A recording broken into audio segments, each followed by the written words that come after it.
10 அம்ச கோரிக்கைகளை நிறைவேற்ற கோரி பிப்ரவரி 26 முதல் காலவரையற்ற வேலைநிறுத்த போராட்டத்தில் ஈடுபட போவதாக அரசு ஊழியர்கள் அறிவித்துள்ளனர்.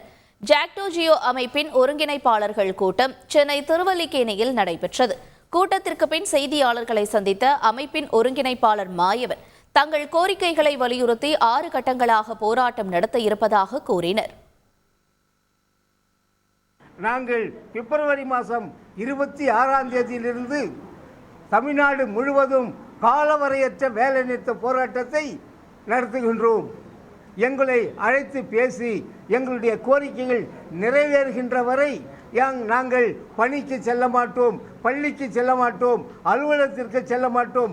எங்கள் மீது எத்தனை ஒழுங்கு நடவடிக்கைகள் எடுத்தாலும், பழிவாங்கல் நடவடிக்கைகள் எடுத்தாலும், மிரட்டி பார்த்தாலும், எங்களை பிடித்து சிறையில் அடைத்தாலும் இந்த ஜாக்டோ ஜியோ அஞ்சாது கோரிக்கைகளை வென்றெடுக்கும். அதுவரை எங்களுடைய காலவரையற்ற வேலைநிறுத்த போராட்டம் தொடர்ந்து நடக்கும். செய்திகளை உடனுக்குடன் தெரிந்து கொள்ள உடனே சப்ஸ்கிரைப் பண்ணுங்க.